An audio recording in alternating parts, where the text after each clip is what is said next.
thinking about what seems to be calling to my thinking, anyways, or what my thinking seems to be responding to. This sense of anonymity, right? And I really think what the thought is this sense of that what's worthy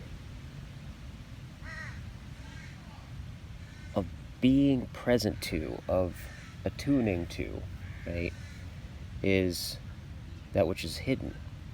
Right? But also in this way that's not it isn't a unhiding it. It's not a like an unveiling, it's a reveiling.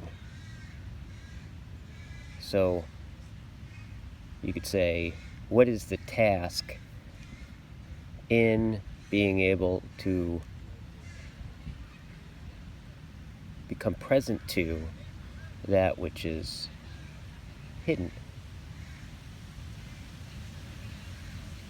Or another way of saying that is that which is withdrawing, yet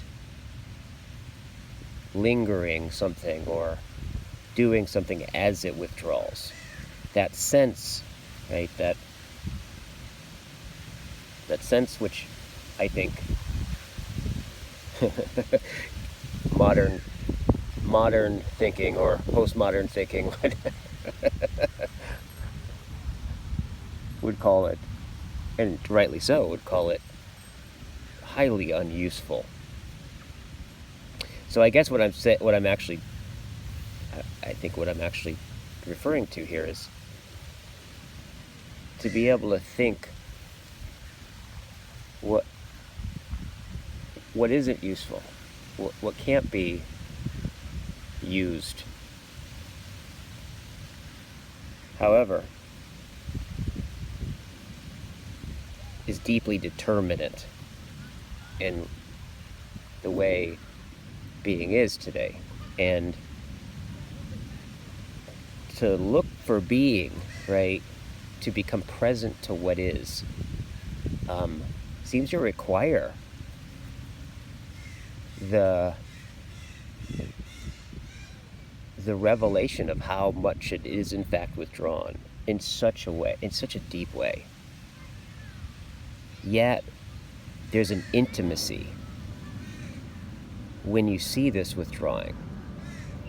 And I think that's why I keep circling around this sense of anonymity, right? That in a certain way, the being of beings, as Heidegger would say,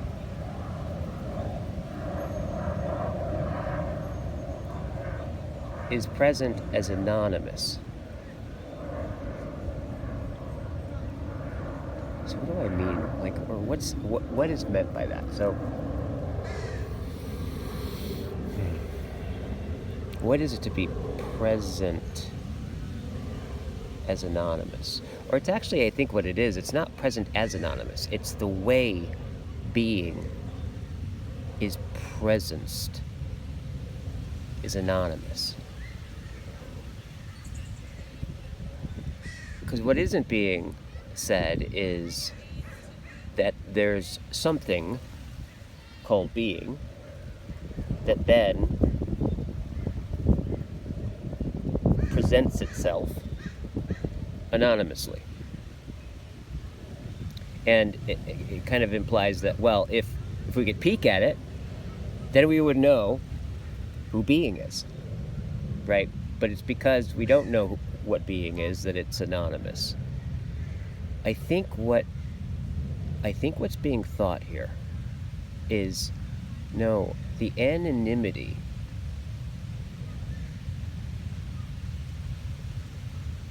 is what is being sent. So what is it to tune into and be attuned by this deep sense of anonymity? I think there's a hint to this. One of the hints is in the movie American Beauty. There's a scene, kind of like a culminating scene, where the boy who it's basically the whole movie is set it's sent in you know set in suburban hell, essentially, and everything that comes with postmodernity. And yet the boy who goes around filming everything, who kind of shows up on one level like a weirdo to everybody, but in actuality he is somehow listening to something that no one else can really see or hear.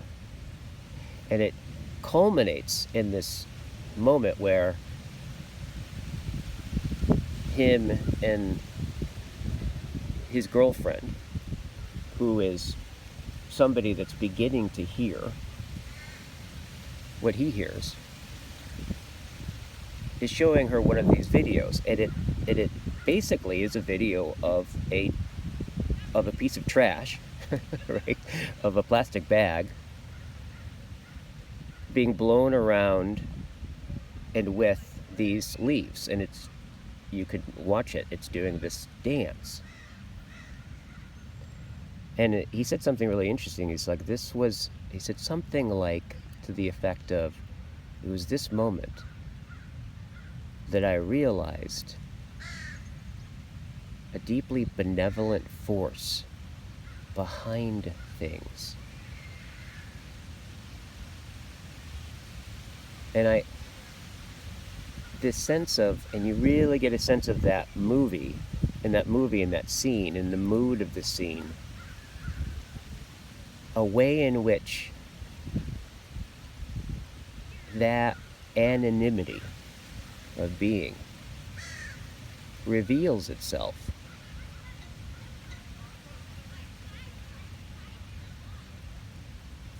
within and behind the most unlooked at, unnoticed, uninteresting thing. Leaves, wind, and a piece of trash. Yet he was able to listen and hear it. So I think really the question is, right, is maybe not how is it that I, you, we find this anonymity, but it's rather like, how is it that one becomes available to be addressed by that which is hidden behind things?